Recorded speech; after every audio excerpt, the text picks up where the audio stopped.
የ27ኛ ሳምንት የእንግሊዝ ፕሪሚየር ሊግ ተጠባቂው ትልቁ ጨዋታ ለመድፈኞቹ በእንግሊዝ ፕሪሚየር ሊግ 28ኛ ጨዋታቸው ቢሆንም የ27ኛ ሳምንት መርሃ ግብር ሲመለስ ግን ተጠባቂው የቶተንሃም ሆትስፐርስ ከአርሰናል የሁለቱ ቡድኖች ፍልሚያ በሚገባ ሁኔታ በትልቅ ተጋድሎ የሚጠበቅ ጨዋታ ነው የሚሆነው። መድፈኞቹ የእንግሊዝ ፕሪሚየር ሊግን የዋንጫ ከእጃቸው እያመለጠ ነው ማለት የምንችልበት ሰዓት የደረሰ ይመስለኛል። ታዲያ አርሰናል ይህንን ሁሉ ሁኔታዎች ይህንን ሁሉ ፈተናዎች ለማለፍ ትክክለኛው ሰዓት ነውና ማሸነፍ ግድ ይላል። ታዲያ እነዚህን የማሸነፍ ሂደቶች ለመፍጠር ኦፕታ ሱፐር ኮምፒውተር አርሰናል ወደ ቶተንሃም ሆትስፐር ስታዲየም አቅንቶ 60% የማሸነፍ እድልን ሰጥቶታል። ካለፉት 7 የቶተንሃም ሆትስፐርና አርሰናል ያደረጉትን የሰሜን ለንደን ደርቢዎች አርሰናል 6ቱን አሸንፎ አንዱን አቻ ወጥቷል። ባለፉት 5 ተከታታይ ጨዋታዎች ደግሞ ማሸነፍ ችሏል።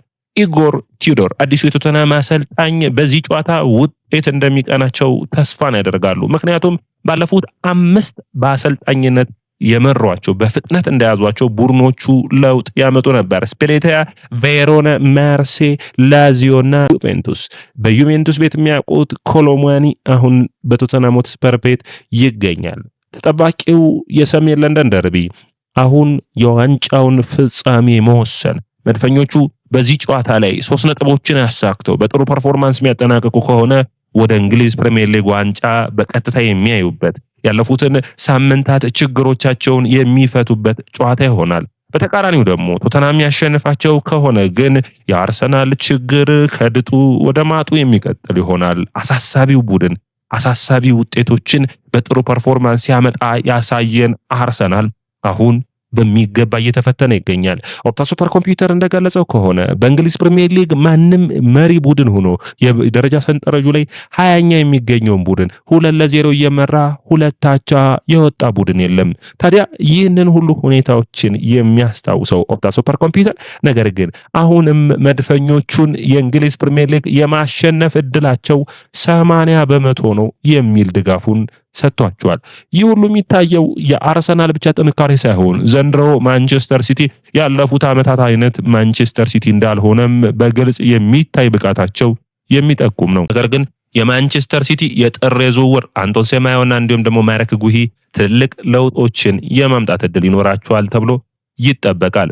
እንግዲህ ወዳጆቻችን አርሰናል በሰሜን ለንደን ደርቢ ወደ ቶተንሃም ሆትስፐር ስታዲየም አቀንቶ በወራጅ ቀጠና ውስጥ እየተፈተነ የሚገኘው ከወራጅ ቀጠና በ5 ነጥብ ልዩነት ውስጥ የሚገኘውን ቶተንሃም ይገጥማል። ቶተንሃም ጠንካራ ስብስብ ያለው ቢሆንም ነገር ግን ምርጦቹ ተጫዋቾቹ ኦልሞስት ከ10 በላይ ተጫዋቾቹ በጉዳት በዚህ ጨዋታ የማይኖሩ ይሆናል። ይህንን ጨዋታ ማሸነፍ ለመድፈኞቹ የተለየ ትርጉምን የሚሰጥ ይሆናል። መድፈኞቹ በውድድር ዓመቱ ውስጥ ከባባድ ፈተናዎችን አልፈዋል። ነገር ግን ዋንጫዎችን ለማሸነፍ የሚያስፈልጓቸው ብዙ ነገሮች አሉ። አንዱ ታዲያ ትልቁ ሂደት ይህንን ከፊታቸው ያለውን የቶተንሃም ሆትስፐርን የማሸነፍ ነው። ኢጎር ቱደር በውድድር ዓመቱ ላይ እንግዲህ በተለያዩ ቡድኖች በተለይ ውድድር ዓመቱ ሲጀምር የጁቬንቱስ አሰልጣኝ ነበር። ከዩቬንቱስ አሰልጣኝነታቸው ከተሰናበቱ በኋላ እንግዲህ በጥሩ ሁኔታም በደካማ ሁኔታ መነሳት የሚጠበቅባቸው ነው። አምና ዩቬንቱስን ወደ አውሮፓ ቻምፒዮንስ ሊግ የመለሱ አሰልጣኝም መሆናቸው መረሳት የለበትም።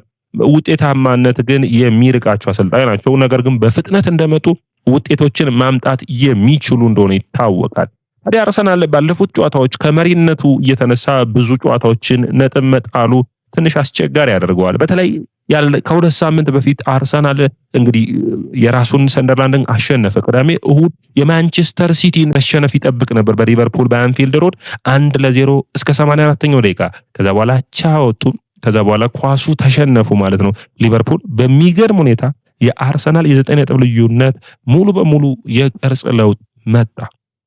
ታዲያ አርሰናል ብሬንፎርድን ከዛ በኋላ ተጫወተ፣ አቻ ወጣ። ወልብስን ወደ ሞሊኒክስ አቅንቶ ገጠመ፣ አቻ ወጣ። ታዲያ ከፊቱ አሁን ቶተንሃም ሆትስፐር ስታዲየም ላይ የሚገጥመው አርሰናል ይህንን ጨዋታስ ያሸንፍ የሆነ የሚለው ትልቁ ጥያቄ ነው። ታዲያ መድፈኞቹ ወደ ውጤት መመለስ ግድ ይላቸዋል። ይህንን ጨዋታ ማሸነፍ የማይችሉ ከሆነ ከባድ ፈተና ከፊታቸው ይወድቃል። ምክንያቱም አሁንም በአርሰናልና በማንቸስተር ሲቲ ሁለቱም የእንግሊዝ ፕሪሚየር ሊግን የመወሰን እድላቸው በራሳቸው እጅ ነው።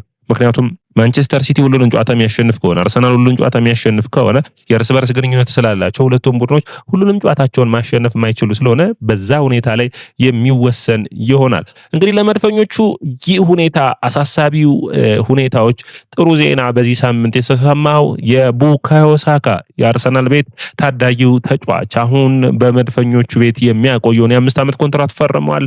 እንግዲህ ይህ ትልቅ እድልን የሚያመጣ ነው የሚሆነው። በ10 ቁጥር ቦታ ላይ የሚሰለፍ ይሆናል ተብሎ የሚጠበቅ ይሆናል። ኤብሪቼዜ በመጀመሪያው የሰሜን ለንደን ደርቢ ሃትሪክ መስራቱ የሚታወስ ነው። ምርጥ ብቃቱን አሳይቶ በምርጥ ፐርፎርማንሱ በጥሩ ሁኔታ በጨዋታው ላይ አሸናፊ እንዲሆኑ እንዳደረጋቸው የሚታወስ ነው። ነገር ግን ኤዜ ከሰሜን ለንደን ደርቢ በኋላ የት እንደገባ አይታወቅም። ፐርፎርማንሶቹ በጣም ቀንሰዋል። በኢጎር ቱዶሩ ቡድን ውስጥ ክርስቲያን ሮሜሮ በቅጣት የማይኖር ይሆናል። ሮሜሮም ማጣት ለቶተናም አጥቂ ለሌለው ቡድን ማለት ነው። አጥቂዎች አሉት፣ ነገር ግን ጎሎችን እያስቆጠሩ አይደለም። ቶተናም ዘንድሮ ከተከላካዮቹ 10 ጎሎችን ወይም 28% ጎሎችን የሚያገኙ ይሆናል። የቶተናም የጉዳት መረጃዎችን በምናይበት ጊዜ ሉካስ በርጌል፣ መሐመድ ኩዱስ፣ ቤንታኩር፣ ኩሉሴቭስኪ፣ ማዲሰን፣ ኦንዶጂ፣ ፔድሮ ፖሮና ሪቻርልሰን በተለይ ፖሮና ሪቻርልሰን የመመለስ እድል ሊኖራቸው ይችላል።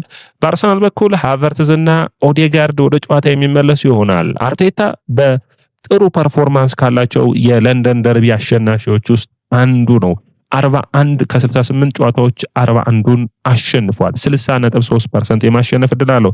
ኦፕታ ሱፐር ኮምፒውተር ይህንን ጨዋታ የማሸነፍ እድል 60% ለአርሰናል፣ 21% አቻ፣ 19% ደግሞ ለቶተናም ሰጥቷል። እንግዲህ ግብ ጠባቂ ሆኖ የሚመራው ቪካሪዮ ነው የሚሆነው። አርቺ ግሬ እንዲሁም ደግሞ ፓውሊኒያ ድራጉሰንና ሚኪ ቫንደቬን እንዲሁም ጄዲ ስፔንስ በ5 ተከላካይ ነው የሚገቡት። የኢጎር ቱዶር ቡድን በተለይ ተከላካዮችን ወደ ማጥቃቱ እንዲገቡ የሚመሩ አይነት አሰልጣኝ ናቸው። ቢሱማና ኮነር ጋላጋር የአማካይ መስመሩን ከዣቪ ሲሞንስ ጋር ኮሎማኒና ሶላንኬ በማጥቃቱ መስመር የሚመሩት ይሆናል። አርሰናል ተጠባቂውን የለንደን ደርቢ ጨዋታ በምን አይነት ፐርፎርማንስ ያጠናቅቀዋል?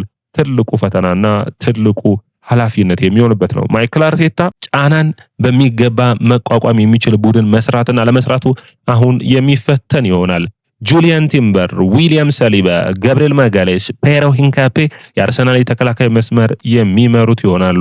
የአማካይ መስመሩ በዙቢሜንዲ፣ ዲክላን ራይስ እና ቡካዮ ሳካ የሚመራ ይሆናል። የማጥቃት መስመሩ ማድዌኬ፣ ቪክቶሪዮ ኮረስ እና ሊያንድሮ ትሮሳርድ የሚመሩት ይሆናል። ተጠባቂው እሁድ ምሽት 1 ሰዓት ተኩል የሚደረገው ጨዋታ ብዙ ነገሮችን ሊያሳየን ይችላል። ታዲያ በዚህ ጨዋታ ከሚጠበቁ ነገሮች አንዱ የሁለቱ የለንደን ደርቢ ከባድ ፍልሚያ ነው።